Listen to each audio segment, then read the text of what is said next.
Welcome back to Creepy Confidential. I'm your host, Noelle, your resident weirdo Wisconsinite. Here on Creepy Confidential, I open case files on my favorite cryptids, cults, conspiracies, and other worldly creepy.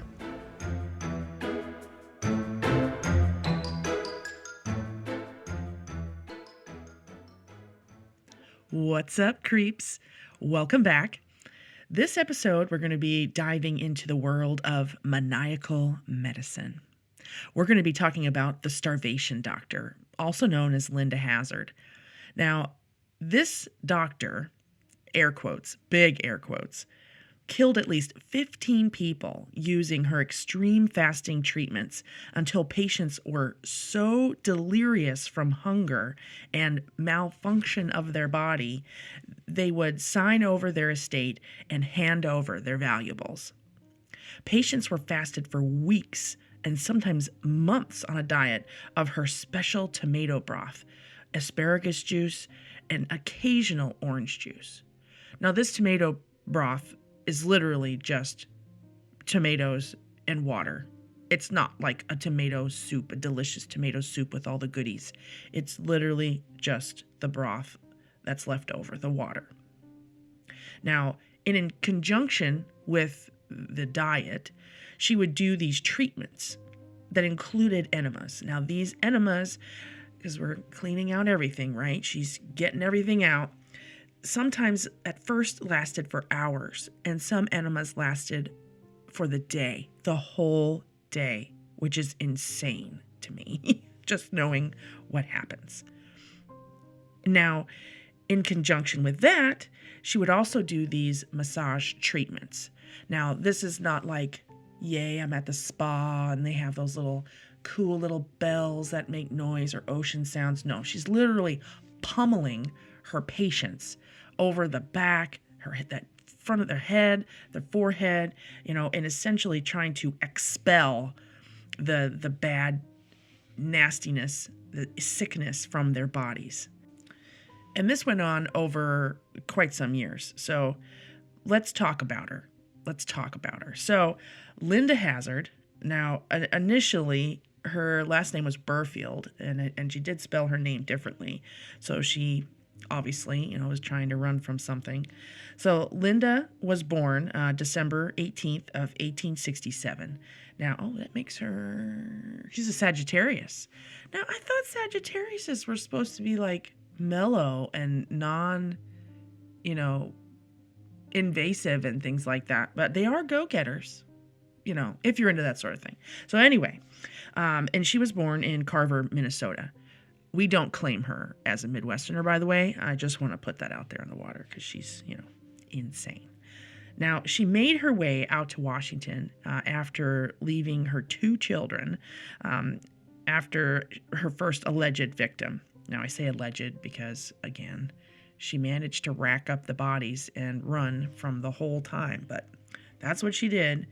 Now, she essentially started her degree, I'll say degree.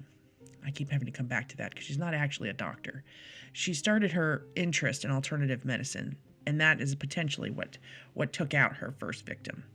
So once she made it out to Washington, she found that Washington had a loophole for people practicing alternative medicine, which, voila, she's a doctor now.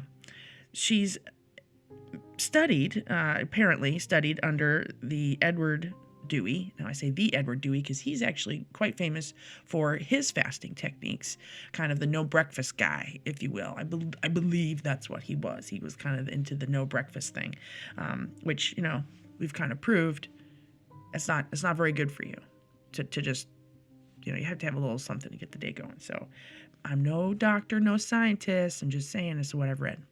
So thus, once she's obtained, I'm a doctor, her plan begins. Now, she kicked off everything. In my mind, I see this as a way to kick it off by writing a book called Fasting for the Cure of Disease. And people were looking for the latest fad to cure them of what ails them. Because think about it, back in the day, this was the early 1900s. Sure, we were making strides in medicine, but I mean, if you had something, even the flu could still kill you. It is insane. So people really jumped on board back then for alternative medicine. It really wasn't in the world of snake oil still, but it kind of was, where you could sell anything to somebody who was sick and just wanted to be better and not die. But also you have those people who just want to jump on the latest fad. Even like today, you hear about, we'll come back to the keto diet, although that isn't necessarily a fad, but people use it as a fad now because so and so lost 50 pounds. Well, it's only supposed to be used for this type of thing, but now everybody sees it as it's working, so they're going to jump on the train. Now everybody wants to do it, even if they're not following the rules correctly. So once she realized she had this book out, that's kind of what set it out in there to the world, so that people knew who she was. People bought books so that they could. It wasn't like today where you just you pick up the phone and you can scroll through everything. Like, people wanted to read in their pastime or learn about something new, or that was how you got the word out. So people would talk about it, and now the people were starting to want to know about her treatments. Now, she established her sanitarium, and back then she called it Wilderness Heights. That sounds so nice, right? Yeah, it's not nice, but at Wilderness Heights, and that was out in Olalla, Washington. Now, another little full disclosure moment, as I've done in the past about like where I work, the type of job I do. I lived in Washington State for about 15, maybe not that long, like 12, 13 years, something like that. And I lived near Starvation Heights. That's what that's called now, of course, is the new name, Starvation Heights. And so her private residence, her home exists. And I was part of a paranormal team, and I actually got to go to this house. So I do have some knowledge about location, what it looks like. I've been in there, but we'll talk about that later. But it's crazy because Olalla, while it's near everything, it's not.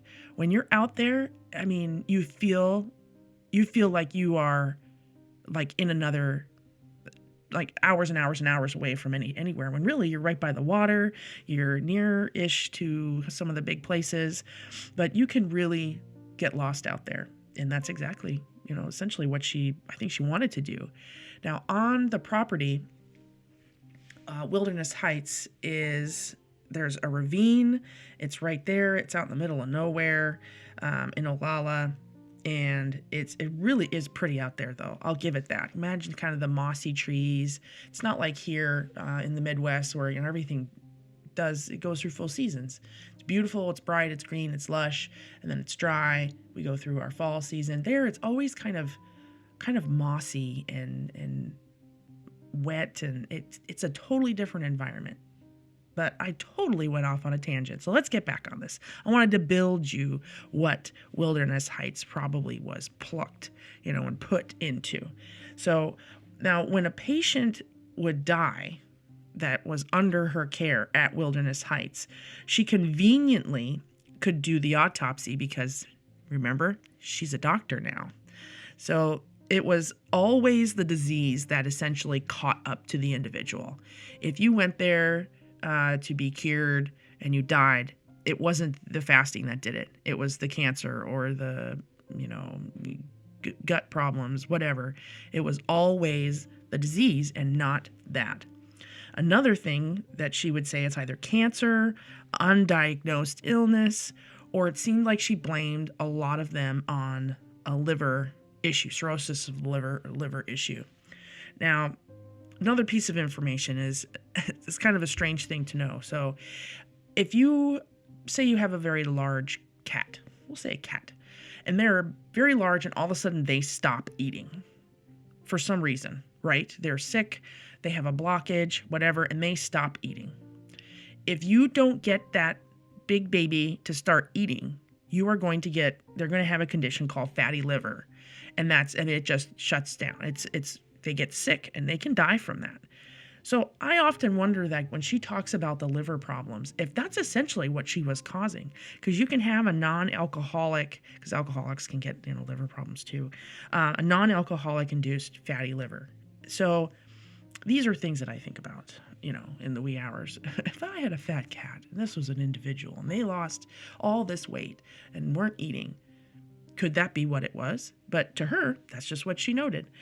So patients were starved to the point of just delirium, that they would sign letters that turned out to be a power of attorney, essentially just signing over everything, including themselves, or wills or deeds. And then the wills often requested cremation, which is convenient because the property also had a crematory on it. Now, that little piece of cement blocks actually still exists. It's in the middle of the woods. I got to see it. I got to touch it. I got to look at it. And it's incredible to know that she thought of everything. She truly thought of everything. So that, poor Edward wanted to be cremated. Well, we'll just take care of that for you. You don't have to come out here. Boop, gone. And you never get to see what the body truly looks like. So that's just incredible she managed to do all of that. Now, also convenient to the property is just behind her residence, there's a huge ravine. I'm talking, I'm not very good at distances, but if you fell down one, you'd be dead. Conveniently behind the property is a huge ravine. I'm talking like you could hide things down this ravine. And it's a rumor on the rumor mill is that she also was known to dispose of an individual down into the ravine. So she really had quite the setup out there, which is incredible. Now, let's talk about her house for a minute. Now, of the Wilderness Heights, the actual Wilderness Heights, that building is gone. It burned down. We'll talk about that a little bit at the end of talking about her. That building's gone, but her house, I got to go into. Now, we were given verbal permission. We went in there. We walked around. I don't have pictures. I don't have video. I did, but they have been destroyed. So you just have to take my word for it and just walk along with me here. Now, you can look at pictures and on the internet, I'm sure people have posted either they broke in illegally because you could easily get into this house, or they managed to also get permission. So now her little house was not as big as her big sanitarium. When you walk in, it's there's a cozy living room to the right, a little fireplace, right? A couple little bedrooms and a kitchen in the back. And then there's to the left, it used to be an open air porch when you look at old pictures, but it does appear through time that they turned it into like a closed up porch with windows. So you could go there and look at the rocking chairs. It is kind of creepy looking at old pictures, knowing that you were standing in that exact spot. The piano was still there. It was in the front hallway. Yes, of course, we had to play a note, which was really creepy, but we did it. And then we went upstairs. Now, upstairs was apparently her room, and what's interesting is these are not ordinary steps. These were like hideaways. Like one of them I remember specifically was a hideaway step so that she could hide jewelry, whatever she was trying to keep hidden underneath this step. And then another interesting place was behind the fireplace.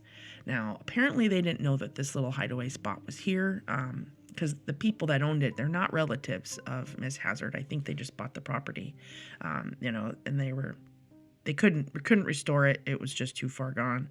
So I'm looking around the fireplace, and I'm very curious by nature. And I'm in the fireplace. There's obviously no fire. And I noticed behind the fireplace where it looks like a clock would have went on the front, maybe. There wasn't anything there. There was a little metal, like, latch door that you could open, and you could put things inside. So another little creepy spot, because if a fire was burning, no one was going to be looking in there. So they probably could put things in there as well. So it was so weird and interesting to be in this house. And then the clawfoot tub. Now, as a paranormal investigator, now it's not on my everyday resume these days, but I do still dabble. I am not the touchy-feely kind of paranormal investigator. I'm the give me a fact and then let's talk about it. However, this bathroom was creepy. It was so creepy. It had the clawfoot tub where she performed her autopsies, or would often put the canvas draping over the top when she was doing her enema treatments. Um, and it had like around those clawfoot tubs, they'll have like a metal rod that curves where they can close the shower curtain over the top. And behind it, there's these cabinets, old school cabinets, and you open them and there are little handwritten numbers on the inside. Now, I never could figure out exactly what was Linda writing in here, because this had not been touched. This was still hanging out. This was, an 80-year-old house, and there's little numbers. I don't know if she was counting tablets. I don't know if she was counting who knows what. Money. It was pretty incredible. Pretty incredible. So that house was very, very cool.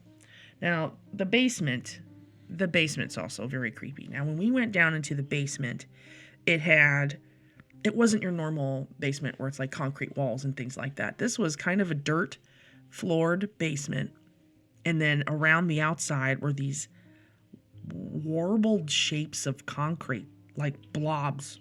I can't think of a better word to describe it other than blobs. And I asked, the homeowners, have you guys ever investigated to see why these blobs of concrete look this way? And they, no, we just, blah. I'm like, y'all are afraid there's bodies in there. I didn't say that, but that's what I was thinking. So it's creepy. Apparently there's also a room in the basement. It was not there. You could only see the outline where walls might have been. And they described it to me that it was a room where it had one door, no window, and it was just a little slidey hole that on the front of the door. And they said that was torn down. Now, if that was to check, put her patients in there, wait until they die, I'm not sure. A special closet. It's total speculation, but I would say the basement and the clawfoot tub were by far the creepiest parts of that whole house. Now, just thinking about it, the crematory was now you're thinking crematory. It's not like a building. It was literally, imagine a little stone furnace that's out in the middle of nowhere, and you could just see a little part of where the concrete wall bases were, but it was gone. It burned down, so all the other stuff was gone. Now, let's talk about who this lady killed. Now, if you're going to move out to the middle of Olalla and just start knocking off people that don't have friends in high places, it's going to take a little while, at least back then, to get busted. But this lady, oh no, she wanted people that were rich. I'm talking gajillionaires in our day, that had everything. They had land, they had houses, they had deeds, they had jewels, they had money. So those are the ones that she was going after. And it seems like those are the ones who were coming because they wanted to be treated, special and have to go to the Wilderness Heights. And that's not obviously how it went down. So let's talk about some big names. Now the biggest one is when you look up Starvation Heights, the first two names that always pop up are the sisters. And we'll talk about those in a minute. But the one that I always kind of come back to, now if you live in the Washington area, you are familiar with Ivar's chowder. It's delicious. When we've been out on investigations out like in Bothell, we stopped at the one there. There's one at the ferry. Ivar's chowder is huge. It turns out, you guys guessed it, in 1908, Miss Daisy Maud, she is Ivar Hagelin's mom. Poor Ivar. So Daisy went out there for treatment and died under the care of Linda Hazzard. And apparently, what do you know, Linda Hazzard did the autopsy and she died of stomach cancer. So she never never had justice for that. And Ivar went on to start a food chain, which is kind of ironic, but maybe I'm getting the wrong definition of that, but good for you for going and starting a food chain, even though your mom was starved to death. Oh my God. Craziness. So by the way, if you're ever out in Washington, have Ivar's chowder. It's delicious. Now, moving on, the sisters. Let's talk about the sisters. Not the other people, not that the other people that she killed was not important, but these sisters are the ones that always come up because they're the reason why she got busted. So these two sisters, Claire and Dorothea Williamson, they were young. They're very young ladies. But they were close in age.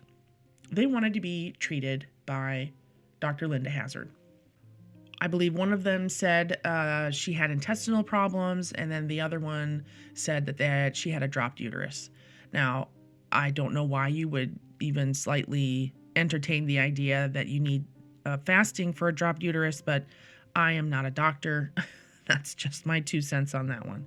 So anyway, these two sisters essentially went under the care of Miss Hazzard. Now, when they started their care, they actually were at, it sounds like an apartment, a fancy apartment that was set up for these two.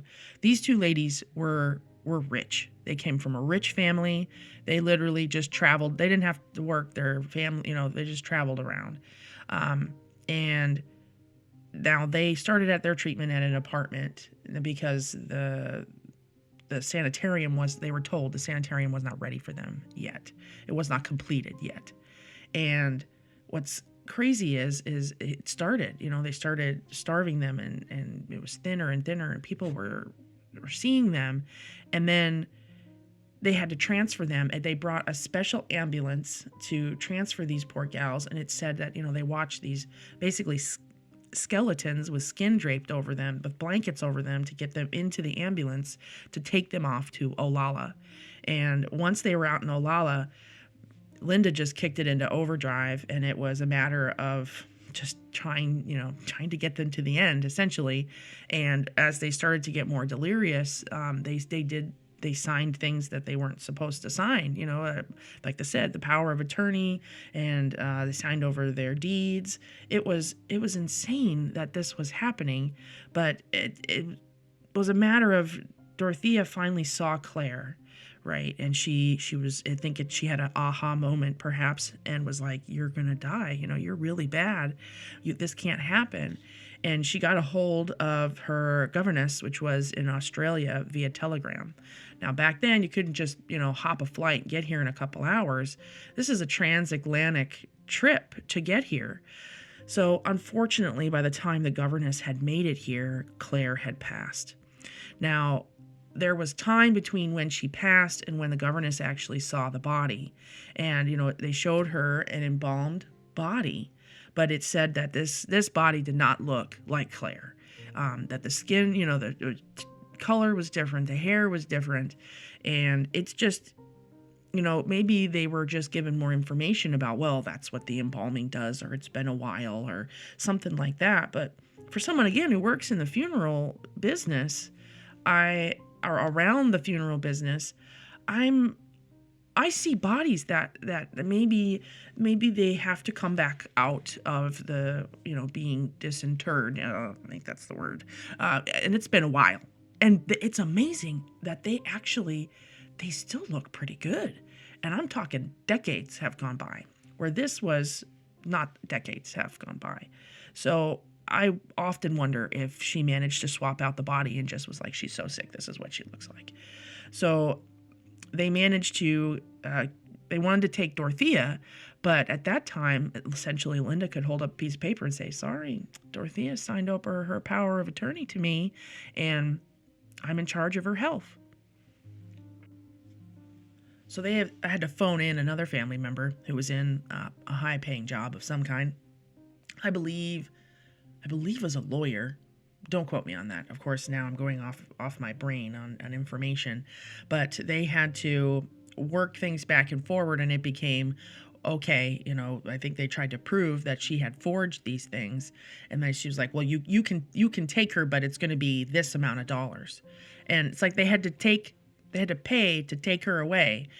It's crazy. If you read the story, there's a really good book called Starvation Heights by Greg Olson. A lot of this information, it's been a while. I've kind of re-upped a little bit, but it's a long book about the whole story about Starvation Heights, and there's a much longer detailed information about that. I don't know that gentleman at all, but I have the book. It's really good. Now, so this whole thing starts, and they're like, oh, we're gonna take this. They're gonna take this woman down because again, Dorothea's got money and it's time to go, and they're mad. So Kitsap County, good old Kitsap County, ugh, Kitsap County. I lived in Kitsap County. Kitsap County would not pay for the trial for this for bringing Claire. You know, the fact that Claire had passed, that murdered essentially. They wouldn't pay for this trial. So you know what Dorothea did? She paid for the trial herself.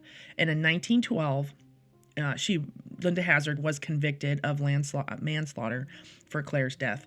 Now, the trial proved that Hazzard forged Williamson's will. So it's just crazy, though. Like, you did this, there's all this behind you, and you still only get manslaughter? I don't understand that. So Hazzard was sentenced to 2 to 20 years in the Washington State Penitentiary in Walla Walla. However, she was released on parole December 26, 1915, after only 2 years. Isn't that crazy? 2 years. And a year after that, the governor, Ernest Lister, gave her a full pardon for the crimes. Isn't that insane? It's all who you know, man. It's all who you know. Now, Hazzard died in 1938 while attempting a fasting cure on herself at the age of 70. Now, it's just insane. I've stood in her bedroom. I've walked on her hideaway steps. And only now does that home rest. It's insane. It's been destroyed with time, and I believe it's recently been bulldozed. Now, for those of you who might be traveling to the Washington area, a fun thing to look at is her clawfoot tub. I have not been back since this is open because this is fairly recently. Her clawfoot tub, the Washington State Patrol mug shots of her and her husband, and a portion of those very steps can be viewed at a Gig Harbor Museum inside the Olalla Bay Landing. So whoever wants to check it out, you guys can go take a look. Now, you can't walk through the house or anything like that, obviously, anymore, but it's kind of wild. It's wild that those things still exist. So thank you guys for joining me here on my journey today. Hanging out in my lounge today. So if you're hearing a little more noise than usual, it's because I'm just hanging out. I just want to talk about Dr. Hazzard today. Please feel free. Please follow us we are on YouTube. We are on Instagram. We are on Facebook. You will be able to listen to this podcast on Spotify, Anchor, and as always, I will put up a YouTube link with visuals this time. I have finally, hopefully, mastered that.